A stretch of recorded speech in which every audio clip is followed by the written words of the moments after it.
take 2 of a vlog attempting to take footage of me talking about stuff that is relevant in my mind in the moment, and then editing it and then putting it out there for whoever resonates with it. It's gonna be very relaxed, chilled vibes. At some point I'll answer questions about myself for I'm so fucking delusional. Or whatever. This is the thought I had today.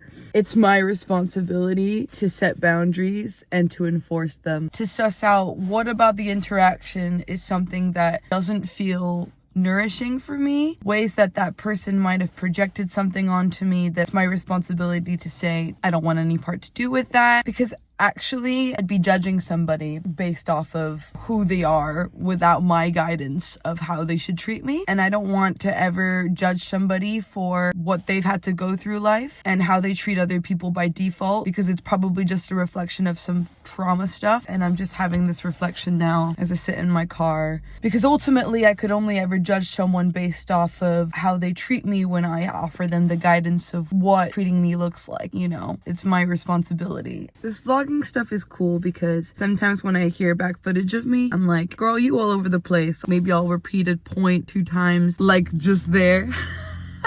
Or I'll just go off on some tangent or jump from topic to topic, reveals the undiagnosed ADHD. But with editing, I can look at the whole footage and decide from an objective point of view whether what I'm adding into the final take needs to be there. And it kind of gives me a chance to refine myself, which I'm finding enjoyable. Perhaps, I wonder if it's some degree of knowing that I'd be putting a version of myself out there that I'm happy people can see me as, or maybe it just feels satisfying to feel understood. I think that might be it. I don't know. Literally day 1 of this. So anyways, this is the day of the life of a 27-year-old aspiring musician who lives in the UK, grew up all over the world, Spain, America, China, France, been living in a caravan for like the past 5 years. I'm now ready to kind of move on, maybe get a job in care, or we'll see. Now I'm thinking, how far do I go with it? Do I show people what I eat in a day as like a recovering food addict? I'm just finding that interesting because maybe this is offering me a bit of accountability actually to focus on creating nutritious and delicious meals, which has been something that I've been wanting to implement more into my life, but always kind of struggled to do so. I think I'm just going to be really simple with it. I'm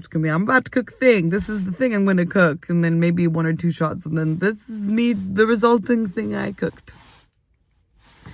We'll see. Anyways, right now I'm about to go and drive and go get a coffee with my ex-boyfriend. How cool is that? Yeah, that relationship was from like 2018, quite a long time ago. But he's back in Bristol and doing lots of cool things for himself, so we're gonna go and have a little catch up. I'm excited.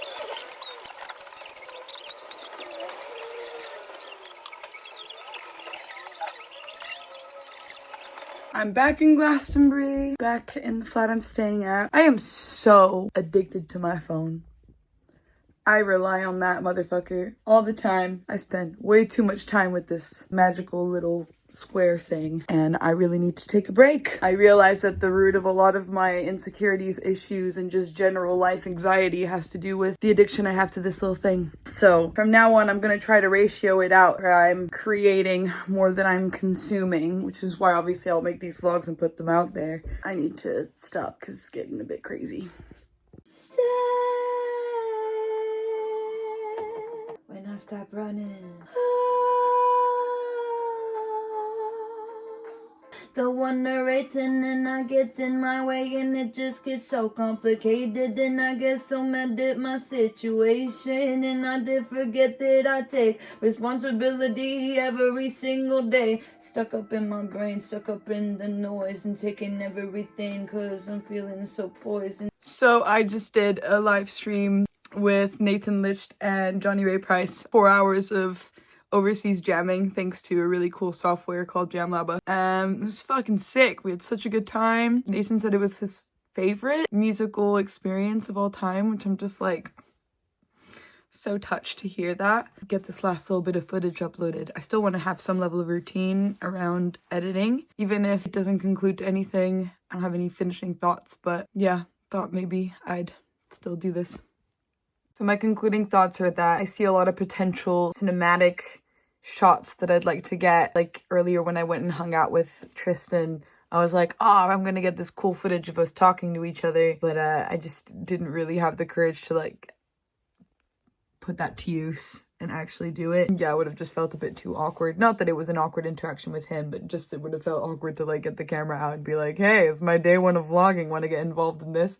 So I guess the more specific things will come a little later. Like tomorrow I'm going to the gym. I could definitely record myself at the gym with Angie, but whether or not I'm going to do it is a whole different story. But I do think that getting some like real life footage of things I'm doing is definitely what's going to make the vlog a little bit more varied and interesting. I think that's it for now.